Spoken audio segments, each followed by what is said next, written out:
Welcome back. And Max, it's good to see you. Ellie, I love studying with you. This is such a fun series. I've been having a lot of fun. Yeah, so today we are going to be looking at two texts, and we're coming back to the priestly source that we saw first in Genesis 17. And I promised back then that I would talk a little bit more when we got to Leviticus about the priestly source, and I'm going to try and make good on that promise in this chevruta session. I think I'm curious how you feel about this, but for me, when I started trying to really understand like the origins of infant circumcision, it became very clear to me that, first of all, as we covered in our Genesis 17 episode, infant circumcision is an innovation of the priestly scribe. That's where we first see the practice in that layer of the Bible. And then very quickly afterwards, that if I wanted to really understand how that shift had happened, right? We've discussed how in prior layers of the Bible, circumcision is definitely present, but infant circumcision is absent. And so there was a shift that occurred here. And to really understand that shift, I think it's incumbent upon us to take a bit of a deeper dive into the general priestly kind of mindset and worldview. This is the conclusion that I arrived at. What do you think about that, Max? Yeah, no, this is really helpful. I'm really glad to look at these sources with some of this perspective, and I'm really excited to hear more about your thoughts about priestly sources. One caveat, maybe, which I'll give up front, is that we sometimes talk about individual sources or scribes, but what we really mean is maybe just like kind of strands of ways of thinking about things. So we certainly don't have evidence of individuals. We don't really know exactly when these might have coalesced. It's also possible that some individuals could have embodied multiple of these kinds of strands of ways of putting together the Torah text or ways of thinking about things. So when we're talking about biblical criticism, when we're talking about the different sorts of sources that came to make up what we now think of as the Torah, everything's a little fuzzy. But that being said, there are certain kinds of ways of thinking and talking about things which are characteristic of different parts of the Torah. So I definitely do think that talking about priestly sources is something that makes sense to do. Yeah, absolutely. That's a really good caveat. And I don't want to imply that the priestly sources is the result of a single author. That's definitely not the case. And for our audience, there is some scholarly debate about how to date these texts, when exactly they were composed.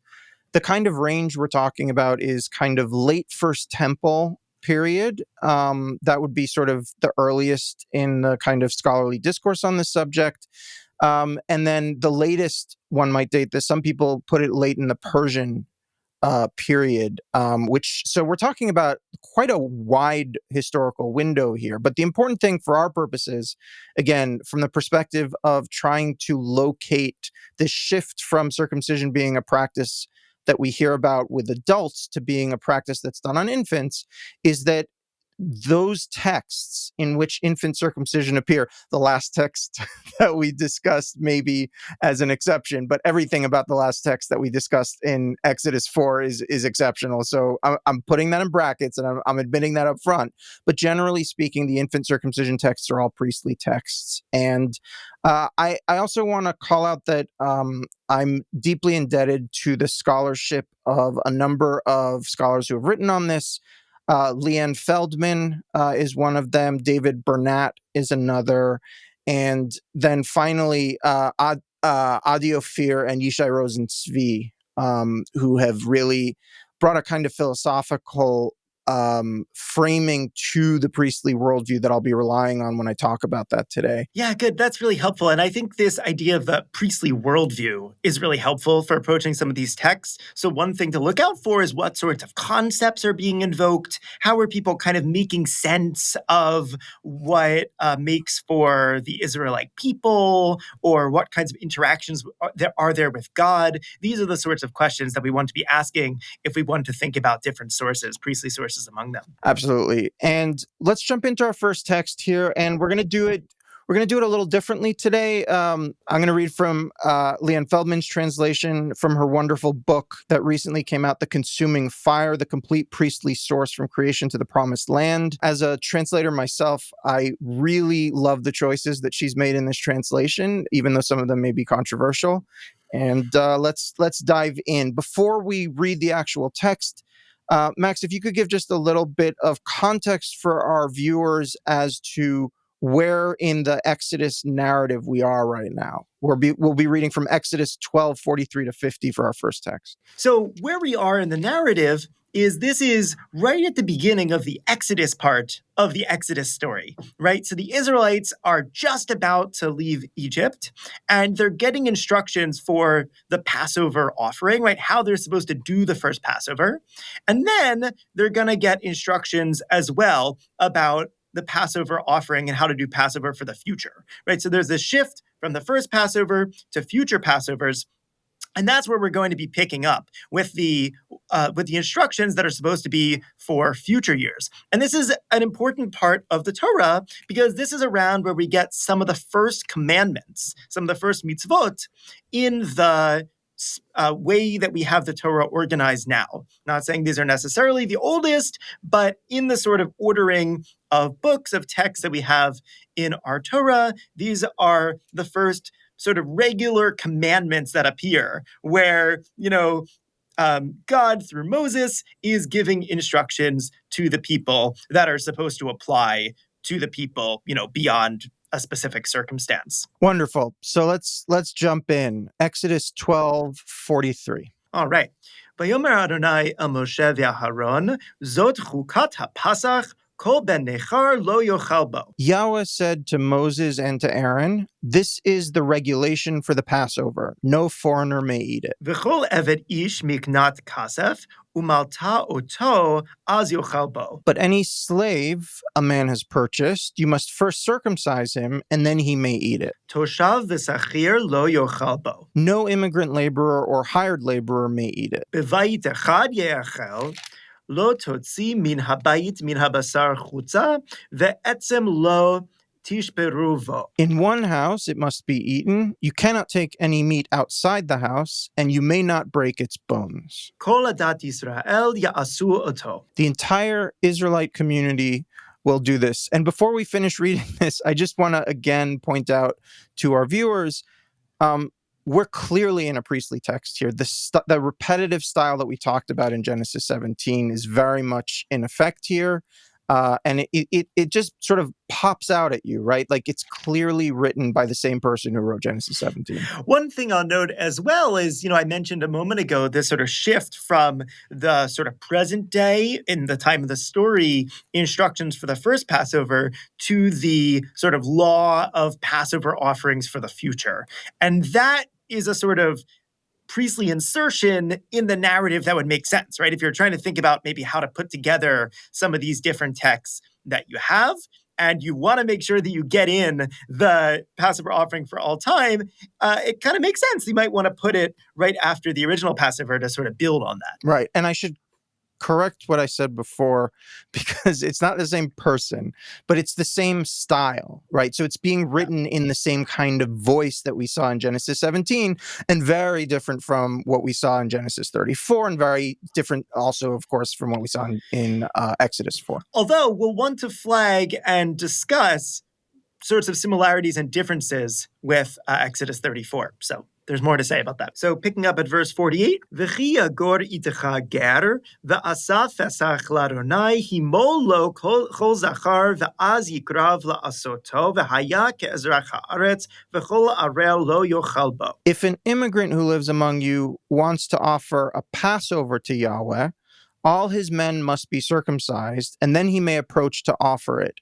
He is equal to a citizen of the land, but anyone who are uncircumcised cannot eat it. Torah achat yeh la'ezrach v'lager hagar betochechem. There will be one law for the native-born and the immigrant who lives among you. V'yasu kol b'nei Yisrael ka'asher tziva Adonai et Moshe ve'et Aharon ken asu. All the Israelites did so just as Yahweh commanded Moses and Aaron, so they did.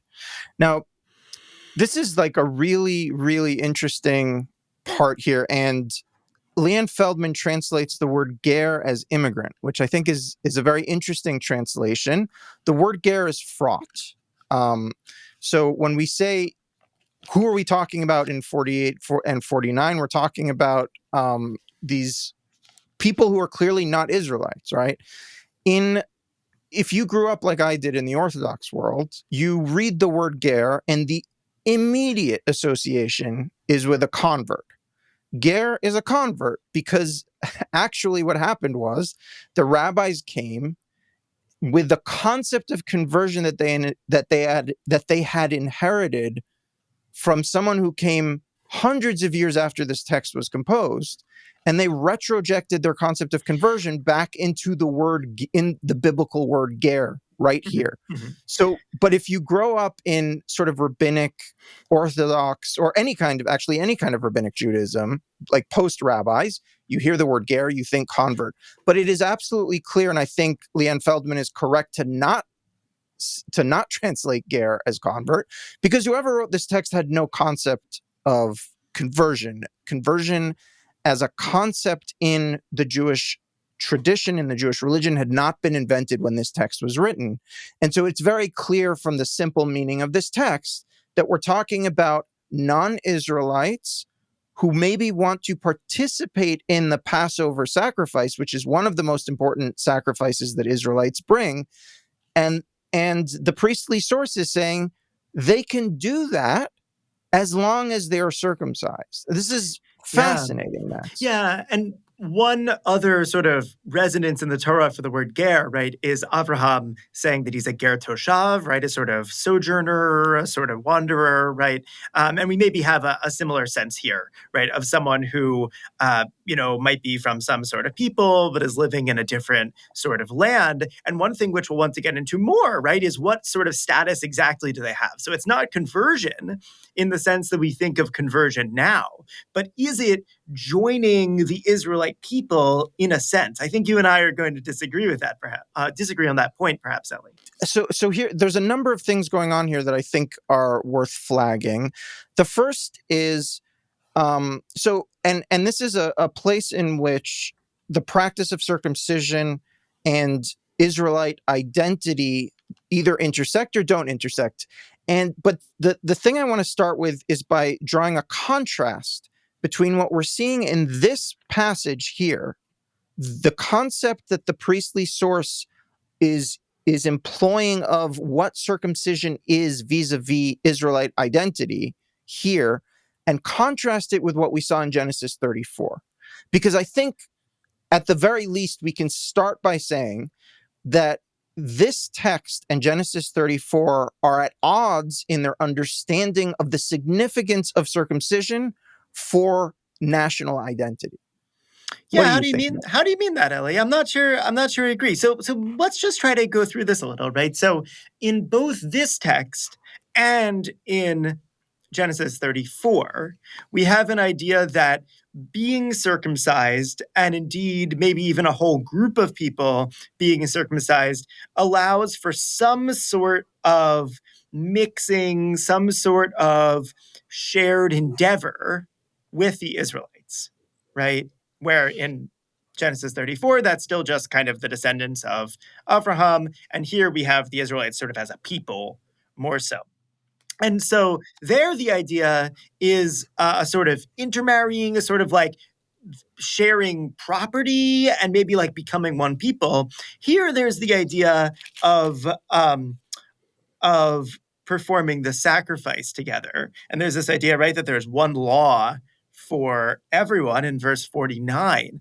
And so the question is there more to this sort of national identity in the priestly worldview, in the worldview that we're operating with in this text, than being able to sacrifice together, right? I think one sort of approach in this sort of text, given the prominence of these sorts of rituals, would just be that what it means to be an Israelite is being able to participate in this sacrifice. And there might initially be distinctions, right? We can talk about a foreigner as we do in verse 43. We can talk about a ger, maybe an immigrant, but those distinctions sort of collapse once you have circumcision. That would be one way of viewing this text, but I think you're going to disagree with that, right? I am. I think we have a very sort of strong difference on a very particular axis. And what I'm talking about here is the axis of exogamy and endogamy. So if we're thinking about the identity of the people, it seems very clear to me that the author of Genesis 34, or authors, however you want to frame that. But let's just, for the sake of simplicity, say the author of Genesis 34 has a very strong sense of in out. That there's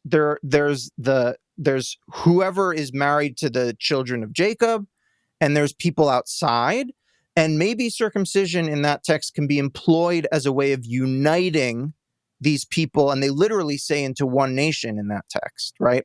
That's That's right. that's one view, both of it's a different concept, I would argue, of exogamy and endogamy than the concept that's being employed in our text here, in our priestly text. Hmm. And what I think we're seeing here is something very interesting, and something that I think a lot of people don't associate with the priestly text. Most people, and I for sure fell into this camp, whenever I would think about the priestly text before I started investigating it, and before I came across the work of Feldman and Burnett and Rosenzweig and all these wonderful scholars, my sort of like, I had like an ick feeling about the priestly text. I had like it's all the boring stuff, it's all the lists, it's all the, it's all the stuff that everyone hates about the Bible. Like it's the, it's the heavy stuff.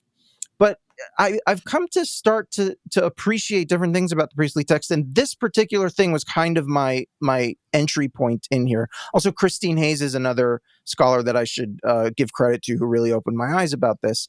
And the idea is that what we're seeing in this text and in other texts like it is a non-binary concept of Israelite identity.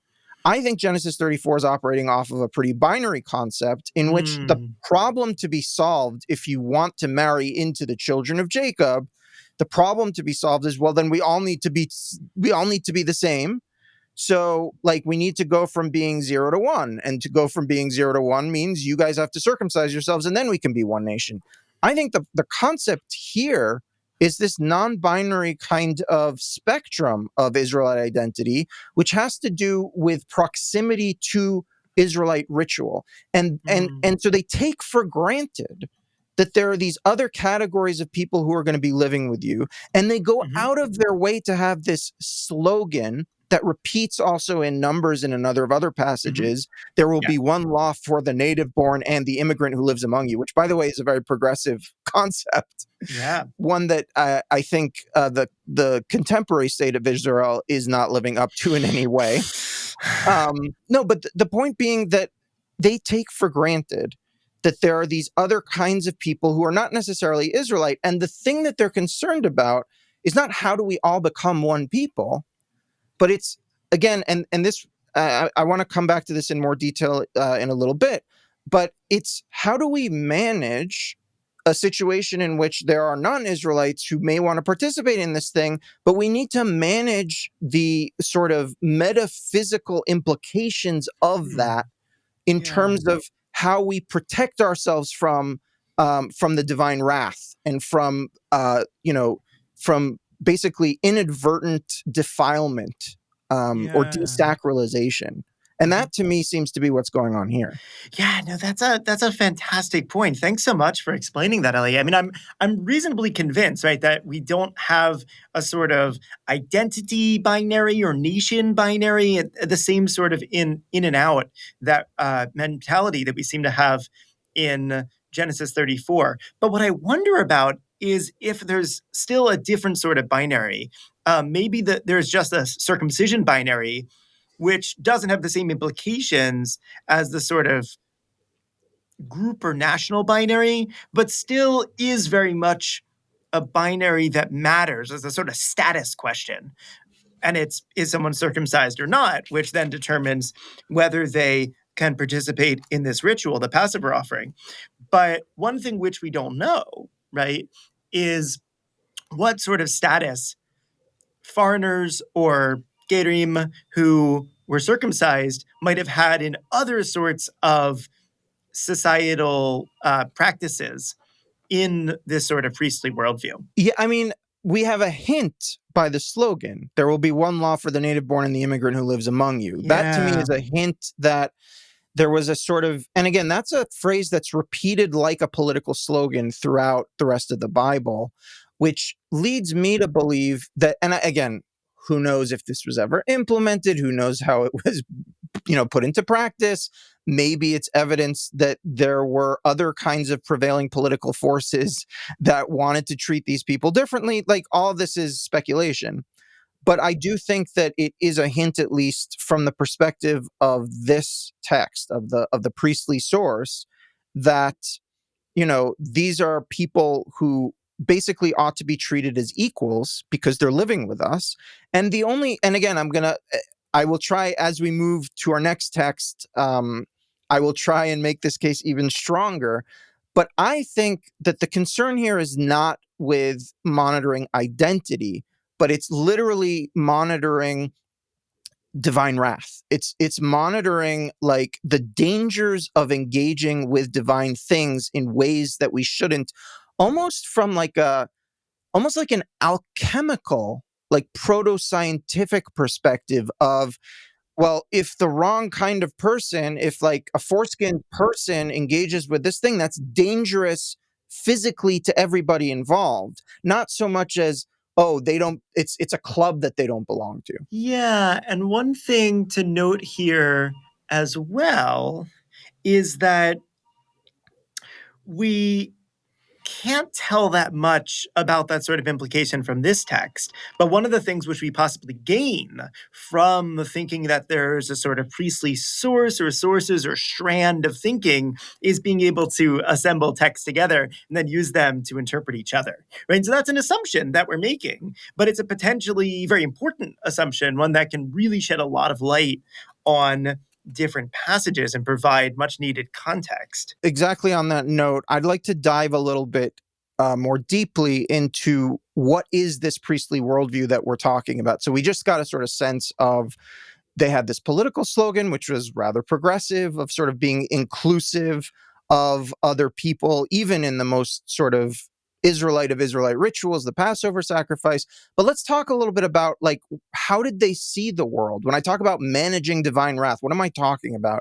And what I'm going to talk about here is based on a schema that Adi Ophir and Yishai Rosen-Tzvi have developed from a kind of almost philosophical perspective. And it's the first time when I read this in their book, their book Goy. They have a book called Goy that they co-wrote, and this was sort of an aside, but it really sort of clicked for me in a way that, studying it my whole childhood, it never really quite made sense. So when we think about the priestly worldview, Ophir and Rosen-Tzvi argue, we need to think about it in terms of God, which is the holy, which is dangerous. And in order to survive this dangerous holy, you need to understand a very particular set of systems of separations and how to navigate the transitions of these separations. So the basic concepts that the worldview is built on are that of domain and state. So a domain is both spatial and temporal, and a state is a property of being. So once we have these concepts in place, the first separation that the priests were very concerned with is the separation between the common and the holy. And this is a separation of domains, right? So you have the common domain and you have the holy domain. And there needs to be a separation maintained between those two. And just something to note is, in the sort of design of the ancient temple, right, we have this idea of progressively more holy spaces, right, which are limited to only certain kinds of people, culminating with the Holy of Holies. So that's a sort of illustration. And that's based on the Mishkan as well, the sort of sanctuary in the desert. Absolutely. And speaking of the Mishkan, of the tabernacle, the holy God, or as Leanne Feldman would say, not the tabernacle, the dwelling place. I like that as a better which translation. Which is closer to the Hebrew root, just to clarify for anyone who's not familiar. So the dwelling place is where God dwells, where the holy dwells, but we also have God dwelling in the Sabbath on the seventh day, right? So that's when we were talking about domain, we said that domain is both spatial and temporal. So God the Holy dwells in the dwelling place, in the tabernacle, in the Mishkan, but God also dwells on the seventh day in the Sabbath. So that's domain, right? And then we have a separation between purity and impurity, right? So a person or an object or an animal or a plant can be in a state of purity or in a state of impurity. This is sort of our like chart, right? We have domain and state, we have the common and the holy, we have the pure and the impure. And it's kind of like on a grid. And Ellie, just to clarify here, can there be combinations like, for example, common and pure or holy and impure? How does the sort of the actual objects and people and places map onto this chart? What kinds of combinations are possible? Because certainly holy and pure go together, and common and impure go together. But in the sort of messiness of real life, we're going to have some mixing here. There is, and the transitions is what I'm going to get to next. But no, actually, I think common and impure not so much. But let's get to the transitions. Sure. And then hopefully this will become really, really crystal clear, like it did for me. So the transition of something from the common to the holy can only happen through a process of sanctification, right? So when we want to go from the common to the holy, you don't just jump from the common to the holy. You have to go through a process of sanctification. And there are lots of kinds of things that can be sanctified. So places can be sanctified, days can be sanctified, people can be sanctified, animals, food, spices, and objects. But not everything can be sanctified. So a pig, for example, is something that can't be sanctified in this worldview. And sanctification is the holy side here, right? Sanctification is going from the common to the pure. From the common to the pure. Okay, yeah. Interesting. So you can't just jump from impure to pure. You have to first go back into the common, and then and then sanctification is the process of making the common pure. And the transition now in the other direction from something that's holy to something that's common happens through a process of desecration.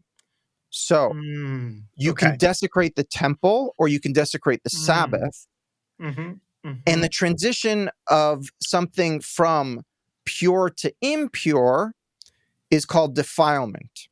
And are they basing this on uses of the same Hebrew roots in different contexts? They're basically taking all of the priestly texts that talk about how these things work, and they're working backwards into a system that makes conceptual sense. Cool. And then you can what you can do, which I've done, which is beautiful, is you can take this scheme and then just apply it to any of the individual cases that you might want and see how it works, which is really a beautiful thing to do.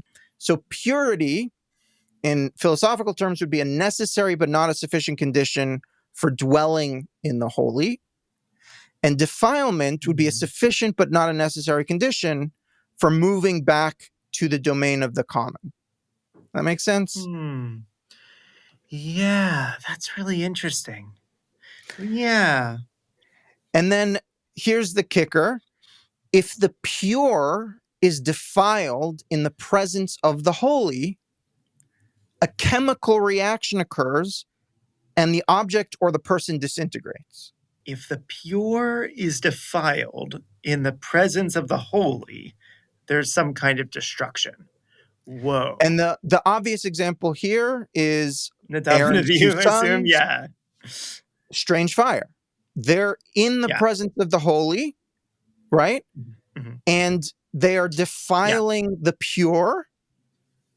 And so that is like the most dangerous situation of all. And it literally disintegrates. Like it cannot exist that way. So when I talk about the divine wrath, when I talk about managing the dangers of divinity being in this realm, that's like the clearest example of that.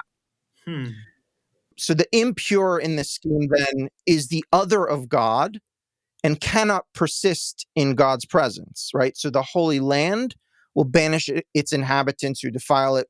Yeah. Good. there's one more piece that I wanted to bring in here, which is that in addition to the sort of schema of managing divine danger, if you will, and, defilement and holy and pure and impure and all of this business, there's also a sort of there's a different sense of numbers in these texts. Numbers are not just numbers. There's a sort of sacred numerology that's going on. And in particular, I'm thinking about the number 7 and the number 8, right? In our current modern society, we think of numbers as, useful things for science, or, if you're not good at math or whatever. But in the ancient world, numbers had a kind of sacred significance. And the number 7 in particular is very important in the priestly text. So just a few obvious examples. We have the Mitzorah in Leviticus 13:14. It was poorly translated as leprosy, but has some kind of skin affliction. 7 plays a big role in that text. Male and females with abnormal genital discharges, the time that it takes for them to become pure from the impurity of the abnormal genital discharge is 7 days.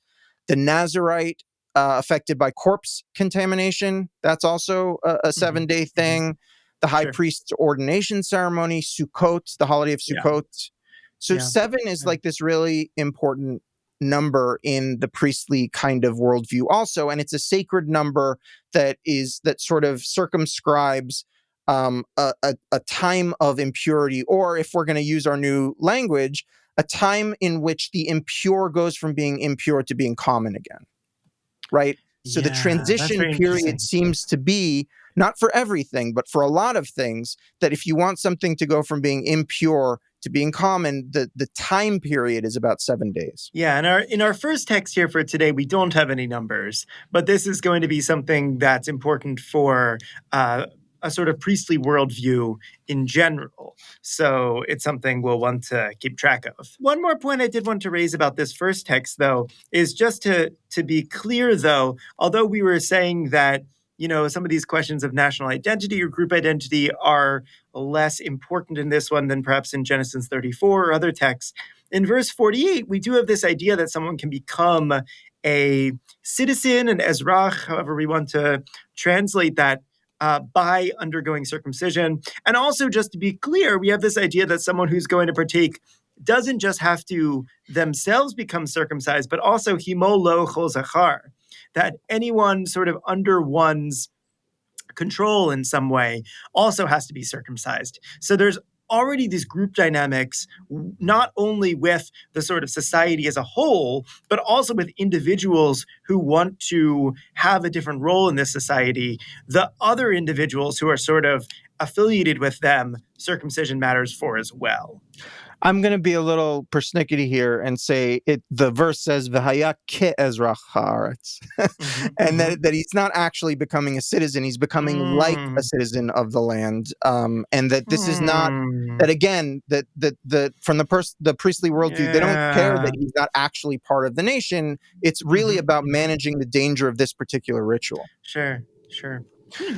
Lots to think about. Okay, so on to Leviticus 12. Leviticus 12:1. And again, I'll be reading Leanne Feldman's translation here. Vaydaber Adonai el Moshe lemor. Yahweh spoke to Moses. Daber el bnei Yisrael lemor, isha ki tazria v'yalda zachar, v'tam'a shiv'at yamim ki mei nidat devotah titma. Say to the Israelites, if a woman conceives and gives birth to a male, she will be impure for 7 days, like at the time of her menstrual impurity. She will be impure. Uvayom hashmini yimol besar orlato. On the 8th day, the flesh of his foreskin should be circumcised. Ushloshim yom ushloshet yamim teshev bidmei tahora bechol kodesh lo tiga ve'el hamikdash lo tavo ad melot yemei tahora. For 33 days, she will be in a state of blood purification. She cannot touch any sacred object or enter the sanctuary until the days of her purification are complete. Ve'im nekeva teled ve'tama'a shivu'ayim kenidata ve'shishim yom ve'sheshet yamim teshev al demei tohara. If she gives birth to a female, she will be impure for 2 weeks, like with her menstrual impurity.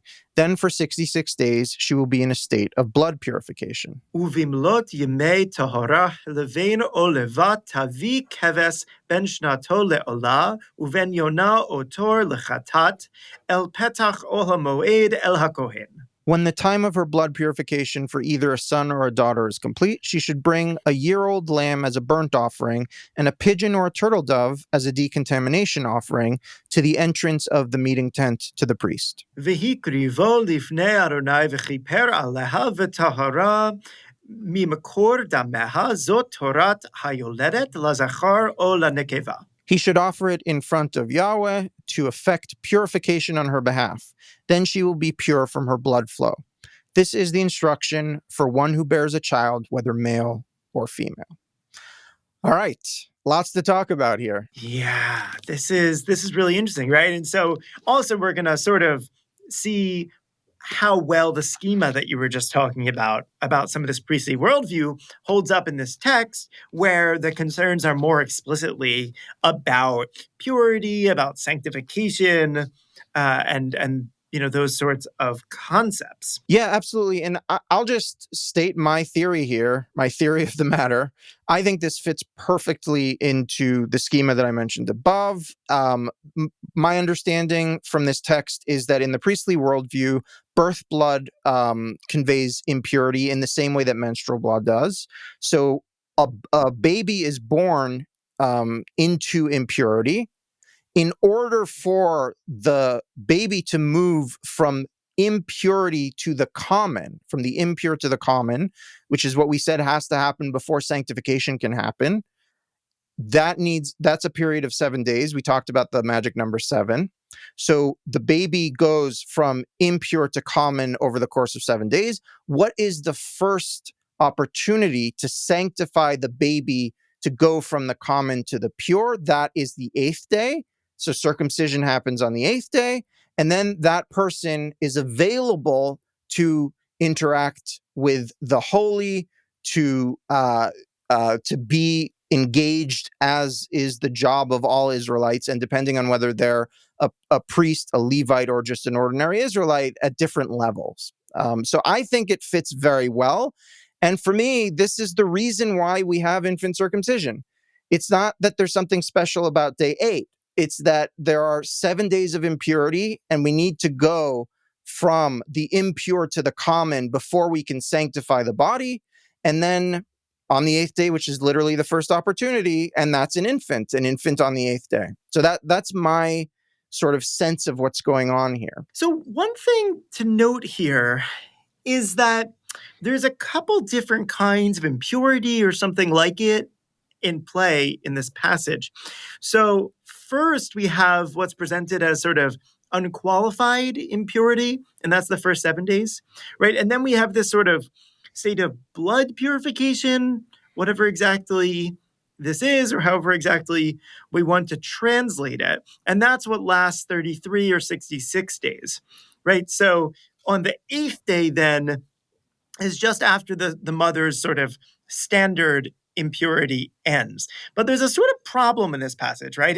And maybe you're not so bothered by this, but the sort of problem is we don't have any explanation of how the impurity of the mother and maybe the different sorts of impurity apply to the male child who's being circumcised. So there's this big question about how the impurity of the mother and maybe these different sorts of impurity relate to the male baby. And so one thing which we might think, right, is that the baby can only be circumcised after the mother is no longer impure in the sort of standard sense of impurity. And maybe there's a sort of status of the baby as well, or maybe the circumcision has something to do with the mother's impurity, but we really don't get any of those details in the text. And so I just want to be clear that we're trying to fill in the gaps here, and that how circumcision fits into the priestly worldview that is in this passage is very much up for grabs. And one possibility is also that we, might have had circumcision added later in some sense, right? There might even be different strata in this text, and it's really hard to tell. I'm not proposing per se that that's the case, but some people might even take the way that circumcision comes in here to be a bit abrupt. So, for example, the JPS translation that I'm looking at marks the verse about circumcision with dashes on either side, seeming to indicate that the translators think that this verse is kind of added abruptly and is sort of a break in the sense, which I think has something to it, because before and after this verse about circumcision, we have discussion of the mother and only of the mother, and the mother in relation to the child, right? But the child is sort of secondary to the mother throughout the whole rest of this passage, even then with the mother's role in offering a sacrifice at the end. That's really interesting. So if you took out verse 3, you're saying it would just read fine. Yeah, I think that's right. Right. So I'm just I'm reading the JPS translation, right? So this is the end of verse 2. She shall be impure as at the time of her menstrual infirmity. She shall remain in a state of blood purification for 33 days. That's without the verse on circumcision, verse 3. Right? It really makes sense, right? We have this shift from the however we want to translate, ki me nidat devotati tama. JPS translation has like at the time of her menstrual infirmity, to then this idea of blood purification, which seems to follow on. Don't like infirmity no, there. No, Don't I like don't either. infirmity there. I don't either. Yeah, no, I don't either. Just not endorsing this. I'd be curious to look at some other translations. Yeah, Leanne Feldman has menstrual impurity, which I think sounds impurity. Yeah, that seems better. That seems much better. No, but that's really interesting, because that would imply that the original text didn't have anything about circumcision, infant or otherwise, in here. And it actually, now that you're saying it, if we take out the third verse, this passage actually reads very cleanly. And that the idea would be that the third verse was just inserted here. But then that implication would also be that Genesis 17 was also later than the original Levitical passage that we're talking about here, right? I don't know. I mean, that's a good question. So there's maybe a few considerations. Max, it's clear to me that whoever wrote on the 8th day the flesh of his foreskin should be circumcised is the person who wrote Genesis 17. Like, that's not, I think that's pretty clear, no? I mean, maybe, but the 8th day part, as we were discussing in relation to that passage, is it's hard to tell how the 8th day part fits into other passages and how it fits in here. So, it's a real question. In Genesis 17, we might also have different sorts of threads converging. So certainly there's some kind of trend of at least some people really caring about the 8th day, right? And we don't know exactly what form that took. We talked in our discussion of Genesis 17 about some folks, for example, like in Book of Jubilees, who really seem to care about the 8th day a lot, right? So there's definitely that strand, but it's hard to date that, right? And the sort of explanation that you were giving of the 8th day here coming after the 7th day, which is for the impurity, that could be coming from this sort of maybe older priestly worldview, or someone adding this later. I mean, it's really hard to say, but one thing which does seem to me relevant is that in this passage, circumcision is not kind of crucial to the overall structure of the passage in ways that it has been in all of the other texts that we've looked at. Yeah, but coming back to the stuff I was saying earlier, it is consistent with all of it, right? So I think that it works with the scheme. It works with the numbers, right? Like, if we think about all those other examples of the sevens, it works with the other sevens and the 8, 7 and 8. So there's 6, 7 and 7, 8. Those are some very common, and multiples of them too, right? The integers by themselves and multiples of them. These are common sacred numbers that appear throughout the priestly text. And so this would make sense as another part of that pattern. And in the larger scheme of thinking about how the priestly, the priestly mindset treated the common and the impure, the holy and the pure, and the sort of general function of the the dwelling place system and the Israelites. Yeah. I mean, one thing which I'll note, though, and this came up in our discussion of the previous passage as well, is that the sort of interpretation you're giving does require the assumption that the foreskin is somehow impure. Now, that is an assumption that makes sense, but it's not something that's super explicitly stated. So it's just an assumption we should flag, and then it's something that we would, ideally want more evidence for, but we might not have explicit evidence. We might have to just kind of guess. And this is also where then being able to kind of talk about strands or a worldview is really helpful for being able to import assumptions from other texts into a text like this one. I think actually, now thinking back through the eyes of the text that we just read, through Leviticus 12:1, I think now, no, the foreskin is not impure. It's not bringing impurity. Right? The foreskin is common. So it's not impure, it's common, which means that it can't interact with the holy before it is sanctified. So circumcision would be the sanctification of the penis, or of the body, if you will, right? The sanctification of the body to move it from the common to the pure so that it can interact with the holy. And the only impurity that we have to deal with then is the birth blood. Yeah. Well, I mean, one thing maybe to note about that, though, is this is a sort of very different model from covenant, which we have in Genesis 17. So I know you like to compare Genesis 17 to some of these priestly sources, and there might be a lot of similarities, but the whole sort of idea of covenant seems kind of foreign from some of the worldview in this passage. Oh, that's interesting. It's not inconsistent. It just feels like a different emphasis to me. It is a different emphasis, but so in the two texts that we're studying today, I think that is the emphasis. The emphasis is on, right, the things that we're talking. It's on taking the common and making it pure so that it can interact with the holy. I think in both of these texts that makes sense, but it's just one layer in the same worldview, actually, because I think we would be remiss if we just sort of only focused on this and didn't talk about the covenantal layer of meaning that exists here too. And I do think it's part of a single kind of worldview. So I'm emphasizing these parts of it because of the text that we're doing now. But I think they're both true at the same time, right? This is both about going from the common to the pure to interact with the holy, and about the sign of the covenant. Right. That's very interesting. I mean, one thing which I'm curious about, Ellie, is do you have any explanation of the numbers 33 and 66 in this passage? Oh, not a mathematician. I'm having trouble thinking how that could relate to sevens or eights or sixes or anything like that, right? We have this sort of explanation of, okay, eighth day, well, that's one after seven. Seven's an important number. That makes sense. But I think complicating this picture is that we have 33, which is this number that appears kind of weird, right? So we have these different kinds of impurity.